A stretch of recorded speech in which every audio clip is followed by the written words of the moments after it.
Hey everybody, this is Deborah Richmond. I am working still on my Block of the Month quilt. This is the one that I have downloaded from Craftsy. It's a video class. The block that we're going to be working on this particular time is the Lemoyne Star. And you are going to see that it is here behind me.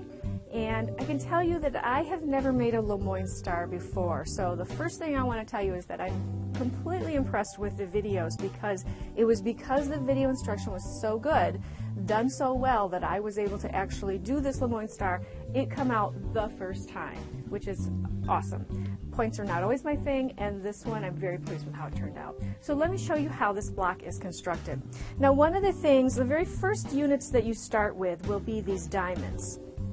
Now, these diamonds are not as difficult to make as they look. The reason is because you're going to be sewing strips together. You're not going to be sewing any angles at this point. These are strips sewn together that then, by using your ruler and the angle on your ruler will give you the cut that you need. And the video instructions are very good. So these were not difficult to do.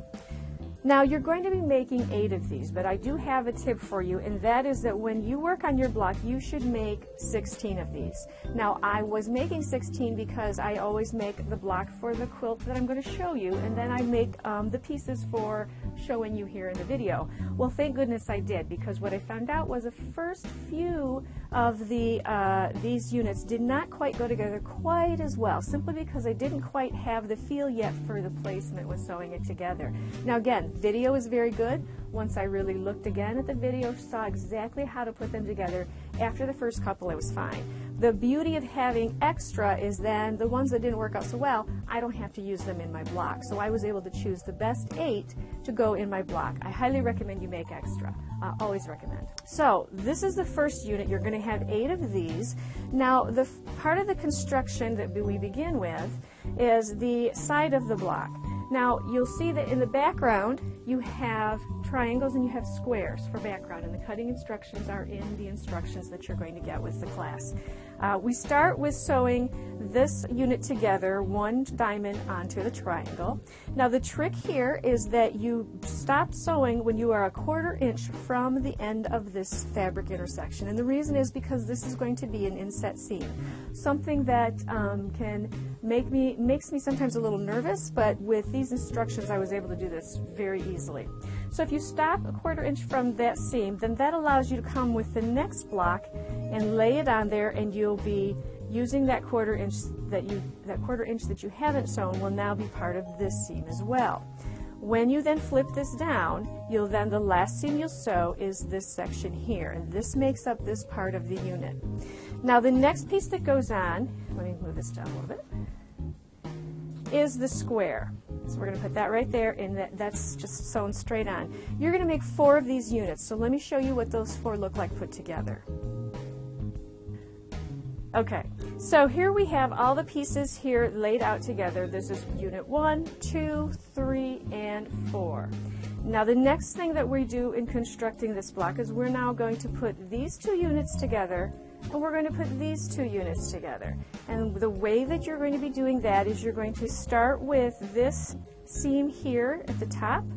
You're going to be sewing this seam together, leaving that 1/4 inch, and then flipping these and sewing this seam. This makes it really nice to be able to match the points where you need to match them. They come out very accurately with this particular block.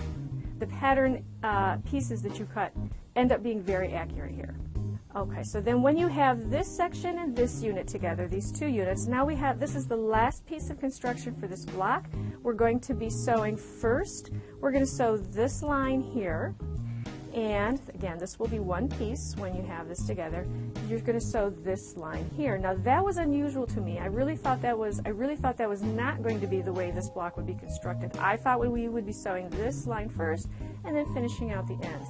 However, that's not the case. So I did it exactly the way the video showed. Started with these seams. This was the last seam to go together, and it went together beautifully. This is the seam that you have to then match the most points, because you're matching here, you're matching in the middle, and you're matching in the middle of this one. And I did not find any problem doing that with this type of construction. So again, I love this block. I'm amazed it turned out so well. I think that this is probably not a beginner block, but it is certainly something that if you're an intermediate, you have some experience quilting, you're not going to have any trouble with this block as long as you use the instructions.